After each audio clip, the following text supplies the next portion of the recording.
Alors voilà, on arrive chez Laurent.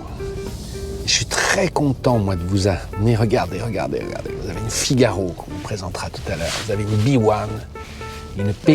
Il faut le faire quand même. Voilà. Et ça, regardez la B1. Il va nous en parler, mais c'était la Twingo avant l'heure. À chaque fois que vous pensez tout savoir, vous en réapprenez sans arrêt. Hop. Ça va, Julien? T'as ton parapluie? Je t'avais dit que tu verrais du pays avec...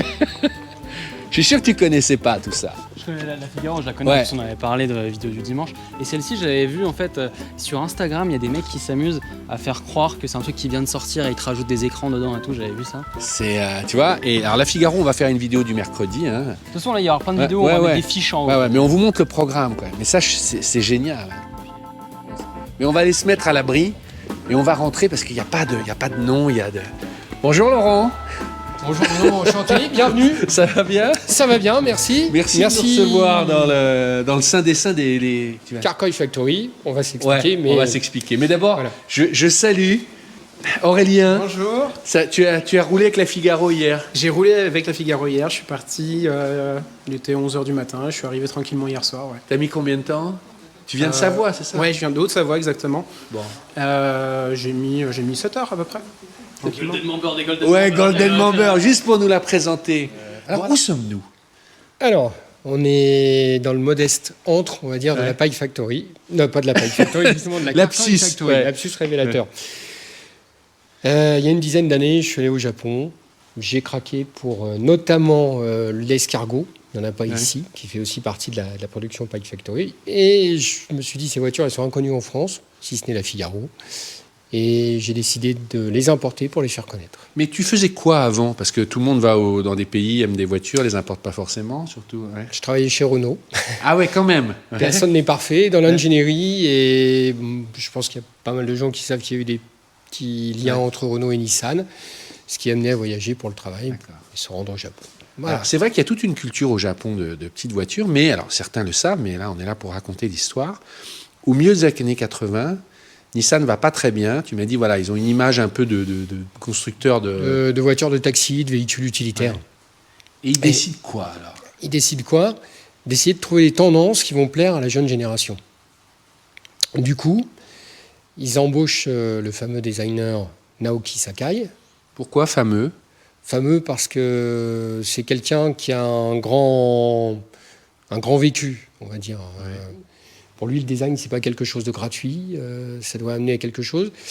Et justement, on va y venir, l'inspiration. Son idée, c'est copier, oui, pourquoi pas, il n'y a rien de mal à copier, mais il faut améliorer. D'accord. Donc à l'époque, ce designer va créer un petit groupe un peu commando, hein, presque de force spéciale. Ils sont quoi, une quinzaine, une trentaine? Pour moi, ils sont une quinzaine, ouais. Effectivement. Et ils ont carte blanche pour inventer? Ils ont carte blanche pour inventer des produits vraiment pour capter l'attention d'une nouvelle clientèle. Carte blanche, pas tout à fait, parce que quand même, ils se basent sur une Micra. D'accord. Ça s'appelle la March. La March, voilà. Là, on est sur les 3 véhicules dont on va parler aujourd'hui. On est sur une base technique Micra. Alors, on va commencer par la première, qui est là devant nous. On l'a rentrée parce qu'il pleut des cordes. C'est la B1. Alors, c'est la première qui est sortie ou... C'est la première qui est sortie. Donc, le concept a été présenté en 85. Ouais. Et elle a été commercialisée en 87. Donc, pas importée en France ou même en Europe, mais vendue au Japon. Nulle part. Strict JDM, Japan Domestic Market. 10 000 exemplaires attribués visiblement par tirage au sort. Tellement les gens la voulaient. Voilà. Elle est d'origine, mis à part le stripping. Des bandes noires. Des bandes noires sur le côté. Beaucoup de gens ont dit que finalement, elle a inspiré plein d'autres voitures, dont la Twingo. Entre autres, je ne sais pas si c'est vrai, mais c'est vrai qu'on voit plein d'influences. C'était voulu. Alors, je rappelle qu'à l'époque, la Twingo n'était pas sortie. Hein. Elle s'est inspirée de la Mini. Voilà. Depuis tout à l'heure, on dit en fait plein de gens se sont inspirés d'elle, plein de marques, mais elle s'est inspirée pour le coffre. Voilà, c'était pas un haillon, c'est la grande différence avec la Twingo. On a un tout petit coffre. Un tout petit coffre. Il y a une roue de secours qui traîne. Il y a une roue de secours, oui, tout à fait. Qui est en dessous. Ah ouais, mais une fausse ou une vraie, non? Non, une vraie roue de secours. C'est des combien de pouces d'ailleurs? C'est du 12. C'est tout petit, ouais. Tout petit. Ah, mais... le toit ouvrant, c'est donc le canvas top, parce qu'au Japon, ils parlent de canvas top, c'est toit en toile. C'est un Britax, et c'est le même que celui des Mini British Open. Ça, c'est du vinyle. Hein. C'est du vinyle, oui. D'accord. Alors bon, il est électrique. Hop. Un peu plus de lumière. Et... Je suis désolé, là. Non, mais c'est la vraie vie. Hein. C'est la vraie vie. Ce qu'elle a aussi de particulier, ce sont ses compteurs. Avec notamment Franchement, le contour. Julien, on croirait le contour de la Smart, là, franchement. En fait, elle fait pas vieille. Mais non, Ah, mais moi j'ai l'impression c'est que tout le monde l'a vachement, pompé. Enfin, tout le monde pompe tout le monde aujourd'hui. Mais parce que moi, je découvre en même temps, hein, je précise.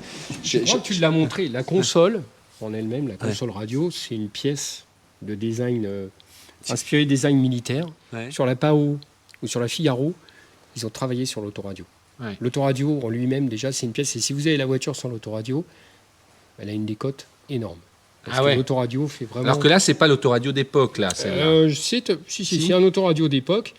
Mais il n'avait pas été designé sur la... Non, il n'a pas été designé. C'est un Nissan radio-cassette. Hein. C'est pareil, ça nous ramène aux années 80. Vas-y, démarre là pour qu'on voit les petits, juste entendre le bruit. Qu'est-ce qu'on avait comme moteur là-dessus? Un 1000 cm3. C'était le moteur de la... C'était le moteur de la March. La Micra. Mais t'as une ligne inox ou quoi, non? Ouais, elle a une ligne inox. C'est vrai? En plus, je l'ai dit en riant. C'est pas qu'une canule, mais il y a carrément une ligne. Histoire de faire croire qu'on a... Histoire de faire croire. Les Japonais aiment bien travailler un peu les voitures. Hein. Ah, c'est trop bien, j'adore, moi. Elle a un beau bruit. Je me demandais si c'était juste une canule. Mais nous, les clignotants, pour voir. Moi, je suis comme un gosse, mec. Là. Allez, je fais un peu un shoot de CO2.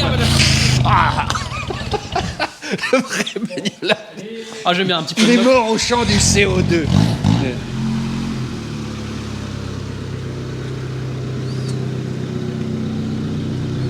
On dirait qu'il va faire une spéciale de rallye. Ouais. Viens la mettre à côté de la Nissan. Ils sortent, alors c'est génial quand nous on s'appelle POA, ils sortent la PAO. Ça voulait dire quoi, PAO? On sait ça? Alors, oui, PAO, en chinois, en fait, c'est la yourte. En chinois, vraiment? Oui. Pas en japonais? Pas en japonais, non, en chinois. Alors, moi, je suis pas le seul à le dire, j'avais lu quelques papiers. De devant, on a l'impression que c'est une 4L. Mais oui, la 4L, t'en parlais tout à l'heure, la Panda aussi. Ouais. Et elle sort, c'est quoi? C'est la deuxième qui sort de... C'est la troisième. D'accord. Parce qu'entre les deux, il y a une voiture que je n'ai pas ici, qui était un utilitaire, qui s'appelle l'escargot. Ouais. Alors l'escargot, on mettra une photo, très inspiré de la 2 chevaux camionnette. Notamment, on retrouve dedans le volant monobranche à la Citroën. Et qui, lui, n'était pas développé sur une base Micra, mais sur une base, on va dire, Sony. Et là aussi, le détail des rétros, c'est extraordinaire, ça aussi. On voit les charnières apparentes. Alors ça, c'est peut-être un peu le style Mini. Ouais. Mais là, écoute, c'est marrant parce qu'on a vraiment l'impression d'avoir une voiture des années 50, en fait. Quand on voit un peu de rouille, un peu de machin avec sa patine, alors qu'elle est de quelle année, celle-là? Celle-là, elle est de 90. D'accord. Ce qu'on peut remarquer aussi, qui les est un pochettes, détail connu, c'est les pochettes style cartable d'écolier. Tu parlais des finitions et des radios. Effectivement, Julien, viens te mettre à l'abri derrière. Mais effectivement, la radio, mais là, j'ai l'impression qu'on plonge dans les années 50. C'est hallucinant. Vraiment, cette autoradio Panasonic n'a existé que pour la PAO. Et en lui-même, quand on le regarde, comme tu dis, c'est les années 50, c'est tout ce qu'on voudra bien. C'est le futur vu à une certaine époque. Oula, oh là là là là. Alors, mais là, notez, à l'époque, non mais on est PAO, là, c'est dans l'embouti. Ah ouais. Non mais il faut expliquer aux gens, à l'époque, toutes les voitures sont en plastique noir à l'intérieur. C'est-à-dire qu'eux, ils s'amusent à tout refaire, comme dans les petits switchers, là. Je sais pas ce que c'est, j'ai vu que c'est des essuie-glaces ou des Non, c'est le givrages. feu de détresse, là. Voilà. Là, c'est le feu de détresse, Bon. et là, on a le dégivrage. Encore une fois, celle-là, elle est pas roulante. Tu es en train Non, de la aujourd'hui, elle n'est pas restaurer. roulante. Mais que je comprenne bien, à l'époque, donc ils sortent celle-là en 3e. Elle a le même succès que la B1. Oui, elle a le même succès que la B1. Alors, l'info sur laquelle je bute un peu, c'est le volume de production.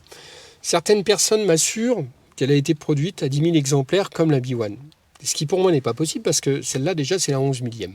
C'est marqué dessus? C'est marqué dessus. C'est le même moteur que dans la B1? C'est le même moteur. C'est la même plateforme. Base, c'est la même base. Ouais. Capot en plastique. Elle en plastique. Ah ouais. 11 210. C'est là où je dis 10 000. Ça me Ça aussi, paraissait tu les as étonnant. importés du Japon. Hein, Tout là, à tu fait, vois, depuis pas là, longtemps. ça, Il y a un peu de boulot là-dessus. Quand même. Il y a un petit peu de boulot. Là, voilà, alors, il fait un temps de cochon, les gars, mais bon, on pouvait pas. On s'est dit, est-ce qu'on annule ou pas? On s'est dit, non, il faut vous le montrer. Là, c'est vraiment de l'histoire automobile. Et puis, on voit le design en mouvement. C'est-à-dire qu'on voit, regardez comme c'est marrant, là, avec cette petite couleur. Mais qu'est-ce que c'est mignon. Mais qu'est-ce que c'est mignon. Regardez avec le petit, ah là là, je envie d'aller la voir. Dans l'autre, regarde. Ah, si c'est pas chou, ça. Si c'est pas chou. Ah ouais, je suis pas mécontent. Je suis pas mécontent de monter dans la bagnole. Attends. Il y a du chauffage, oui, je peux il y a mettre du un peu- chauffage, voilà. ouais, on va y aller. Il est chaud, ouais, là, il est chaud.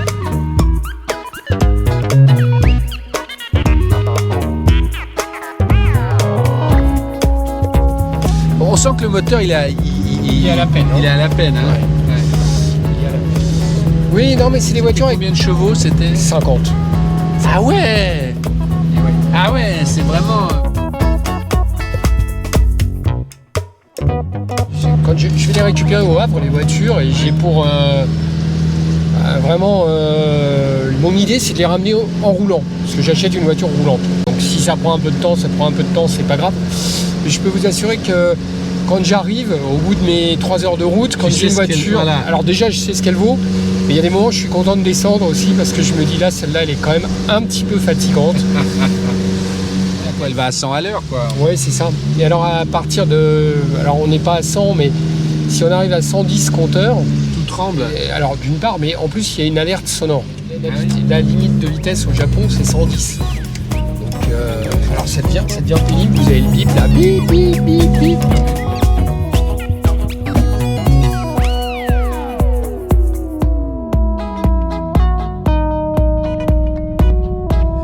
Merci pour toutes ces informations sur la Pike Factory. Concrètement, si je veux une japonaise, comment je fais pour t'appeler? Il y a un site, il y a une adresse, Alors il y a un téléphone. aujourd'hui, il y a une page Facebook, Ouais. Carcoy, il y a un téléphone. Attends, tu vas trop vite, la page Carcoy. Carcoy Factory. D'accord. Et un téléphone, le 07 69 720 944. Donc 07 69 720 944. Ok. Bon, merci beaucoup. Super.